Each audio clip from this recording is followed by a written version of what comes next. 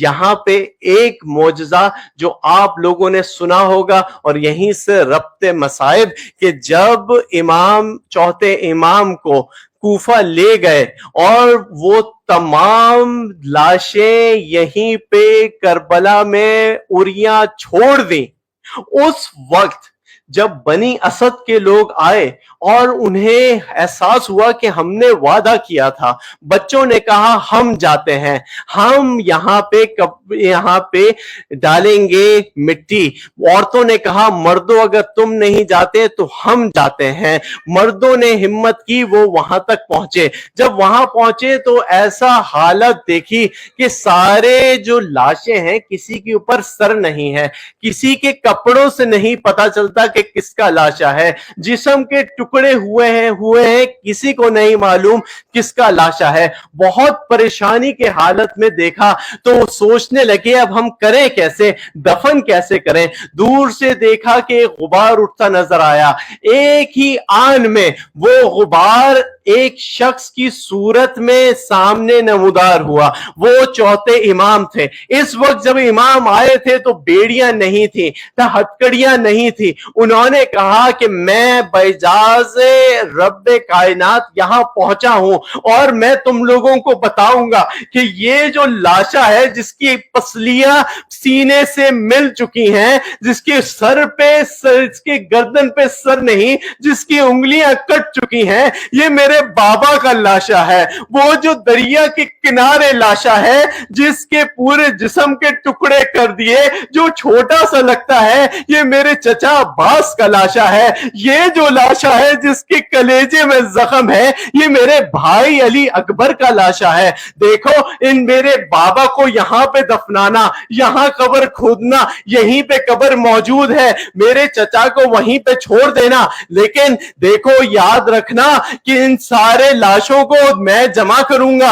اور امام نے جب امام حسین کے لاشے کو جمع کیا تو ایک چٹائی کے اندر لاشے کو اٹھا کے رکھا اور سینے کے اوپر ان کے چھوٹے بیٹے علی اصغر کو رکھ دیا کہ بابا اب آپ کی امانت آپ کے حوالے، میں چلا، بہت لمبا سفر طے کرنا ہے۔ اب سفر طے ہوتا ہے، کوفے میں پہنچتے ہیں، کوفے میں چند آپ کو سین بتاؤں گا، ذرا آپ سوچ لیجئے۔ اور یہ گریا کے دن ہے، امام کہتے ہیں چھٹے امام کہ جب تم روتے ہو تو بیوی دادی کے زخموں پہ مرہم بنتا ہے، یہ نبی کا حق ہے، تو ان کو ان آنکھوں کو سیراب کر لیجئے ان آنسوؤں سے جو کہ بی بی کا حق ہے۔ امام جیسے ہی کوفے میں داخل ہوئے، ایک آدمی آیا، کہنے لگا علی ابن الحسین میں دیکھتا ہوں کہ تمہاری گردن جھکی ہوئی ہے، تمہاری کمر خمیدہ ہے، تمہارا ایک مہینے پہلے تمہارا کزن آیا تھا یہاں پہ، تمہارے چچا آئے تھے مسلم بن عقیل، ایسے کمر چوڑی تھی، سینہ کھلا ہوا تھا، ایک کو دھتکارتے تھے، دوسرے کو ڈانٹتے تھے، تمہیں دیکھتا ہوں تم تو جھکے ہوئے ہو۔ امام فرماتے ہیں کہ ان کے ساتھ ان کی ماں بیٹیاں بہنیں نہ تھی، میں آیا ہوں تو میرے ساتھ علی و فاطمہ رسول کی اولاد ہے۔